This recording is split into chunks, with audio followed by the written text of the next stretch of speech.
श्री तुलसी महारानी करु विनय सिर नाय। जो मम हो संकट विकट दीजय मात नशाय। भगवान गणपति की लीलाओं तथा विभिन्न रूपों का वर्णन पुराणों और शास्त्रों में प्राप्त होता है। हाथी जैसा सर और बड़ा सा पेट गणेश जी की पहचान है। इनका स्वभाव बड़ा ही दोस्ताना किस्म का है, तभी ज्यादातर लोग केवल इन्हीं की पूजा करते हैं। गणेश जी का नाम हिंदू शास्त्रों के अनुसार किसी भी कार्य के लिए पहले पूजनीय है। इन्हें विघ्नहर्ता कहा जाता है, जो आने वाली सभी कठिनाइयों को हटाकर सफलतापूर्वक कार्य संपन्न करते हैं। गणेश जी को मोदक, गेंदे का फूल, दुर्वा घास, शंख और केला बहुत प्रिय है। लेकिन गणेश जी को तुलसी प्रिय नहीं है। गणेश जी के पूजन में तुलसी वर्जित है, जबकि हमारे सनातन धर्म में तुलसी माता घर घर पूजी जाती हैं।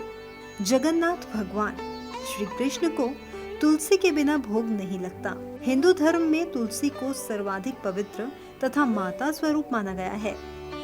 आयुर्वेद की दृष्टि से भी तुलसी को औषधीय गुणों वाला पौधा माना जाता है तथा इसे संजीवनी की संज्ञा तक दी गई है। शास्त्रों में तुलसी को माँ लक्ष्मी कहकर पुकारा गया है। नमो नमो तुलसी महारानी, महिमा अमित न जाए बखानी। यो विष्णु तुमको सन्माना, जग में छायो सुयश महाना। नमो नमो तुलसी महारानी, नमो नमो, नमो नमो तुलसी महारानी, नमो नमो। वैज्ञानिक दृष्टिकोण से भी तुलसी के पत्तों का सेवन अनेक रोगों के उपचार में काम आता है। अनेक ग्रंथों में भी तुलसी की महिमा का बखान हुआ है। परंतु क्या आप जानते हैं कि विष्णु प्रिया तुलसी को भगवान गणेश की पूजा में निषेध क्यों माना गया है?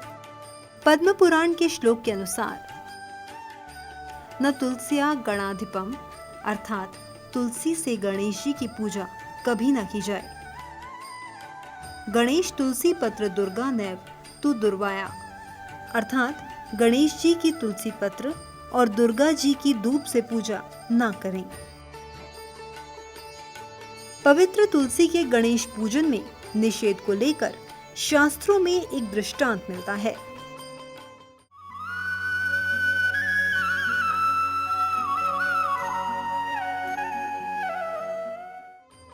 पौराणिक काल में गणेश जी गंगा तट पर तपस्या में लीन थे। इसी कालावधि में धर्मात्म जी की नवयौवना कन्या तुलसी ने विवाह की इच्छा लेकर तीर्थ यात्रा पर प्रस्थान किया।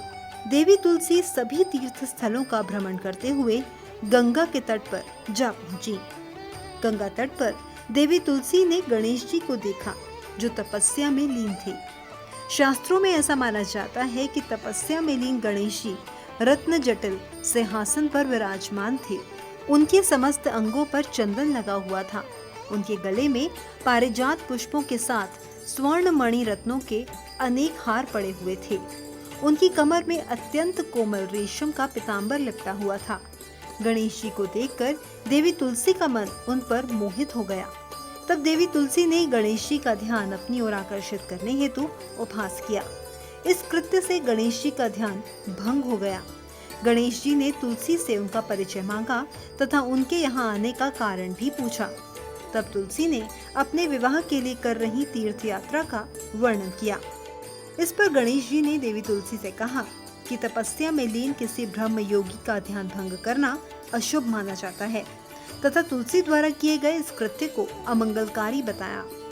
जब गणेश जी को ये पता चला कि तुलसी के मन में उनसे विवाह करने की मंशा है, तो ये जानकर गणेश जी ने स्वयं को ब्रह्मचारी बताकर देवी तुलसी के विवाह प्रस्ताव को ठुकरा दिया। गणेश जी द्वारा विवाह आवेदन ठुकराए जाने पर देवी तुलसी गणेश जी से रुष्ट हो गईं तथा तुलसी ने क्रोध में आकर गणेश जी को श्राप दे दिया।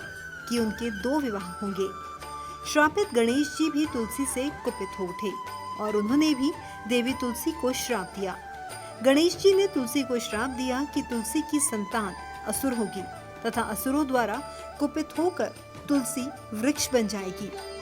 एक राक्षस की मां तथा वृक्ष बनने का श्राप सुनकर तुलसी व्यथित हो उठी तथा उन्होंने गणेश जी से क्षमा याचना करते हुए उनकी वंदना की।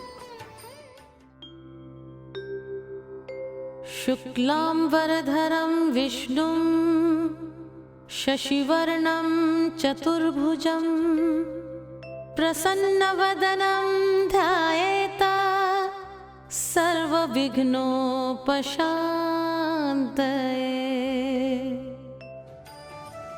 तुलसी की वंदना सुनकर गणेश जी का गुस्सा शांत हो गया तथा उन्होंने तुलसी से कहा कि भगवान श्री कृष्ण तुम्हारा कल्याण करेंगे और तुम्हारा ये दोष अमंगलकारी ना हो।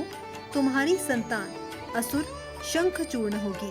तुलसी के श्राप को पूरी तरह मुक्त ना करते हुए गणेश जी ने कहा कि तुलसी तुम वृक्ष के रूप में नारायण और श्री कृष्ण को प्रिय होगी तथा कलयुग में विश्व कल्याण हेतु मोक्षदायिनी देव वृक्ष के रूप में पूजी जाओगी, परंतु मेरे पूजन में तुम्हारा प्रयोग निषेध होगा। तब से ही भगवान श्री गणेश जी की पूजा में तुलसी वर्जित मानी जाती हैं।